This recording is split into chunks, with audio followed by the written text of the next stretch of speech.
jamaah Islam itu yang ada di rumah ya. Nah sekarang ada juga orang yang membiasakan lainnya atau amalan lainnya di bulan Rajab ini. Ada orang katanya yang melakukan sholat yang dilakukan di bulan Rajab. Kalau nggak salah namanya sholat raghaib.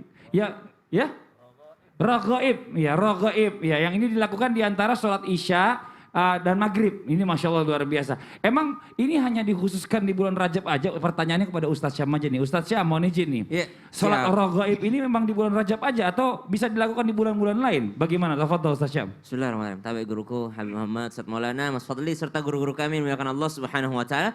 Bismillahirrahmanirrahim. La yasuqul khaira illallah. Bismillahirrahmanirrahim. La yasrifus su'a illallah. Bismillahirrahmanirrahim. Ma kana min ni'matin fa minallah. Bismillahirrahmanirrahim. La haula wa la quwwata illa billah. Maka subhanallah Imamul Ghazali menyebutkan kembali bahwasanya salah satu amalan di bulan Rajab itu adalah salat sunnah. Tanpa menyebutkan salat sunnah apa namanya, namun para ulama mengatakan adalah salat sunnah mutlak. Kemudian ada yang menamainya dengan salat sunnah raghaib. Bagaimana tata caranya? Yakni dilaksanakan dengan 12 rakaat. Dan setiap rakaat membaca Al-Ikhlas dan Suratul Qadar. Al-Qadar dibaca 3 kali dan Al-Ikhlas dibaca 12 kali.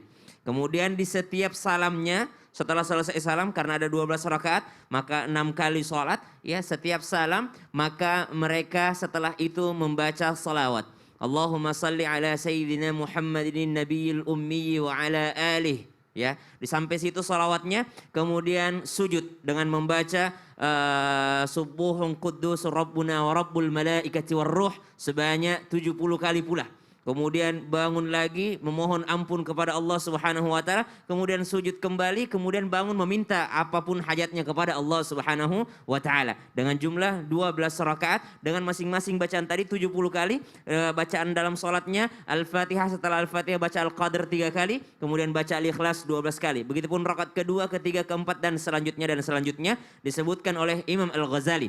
Kemudian dikomentari pula oleh Imam Ar-Ramli mengatakan bahwa sebenarnya sholat ini adalah sholat yang diadakan atau ulama-ulama baru yang menyebutkannya. Berarti tidak didapatkan riwayat-riwayat daripada baginda Nabi SAW jikalau dengan riwayat. Ya, begitu pula dengan Imam An-Nawawi juga mengatakan bahwa penjelasan tentang sholat sunnah ini adalah sholat sunnah yang lemah dalilnya.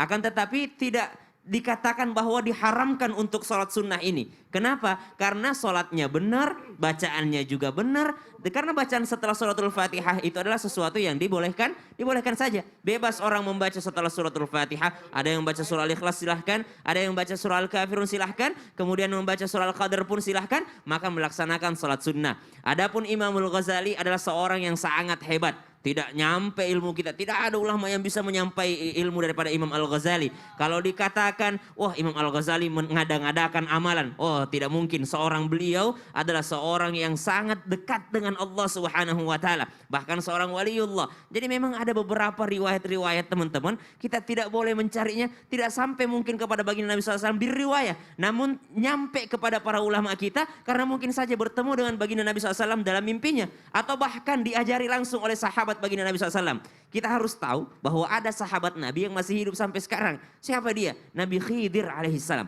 Nabi Khidir alaihissalam itu hidupnya sepanjang usia dunia ini. Siapa yang mengajarkan Nabi Musa alaihissalam? Nabi Khidir. Siapa kira-kira yang mengajarkan Ashabul Kahfi untuk lari ke goa?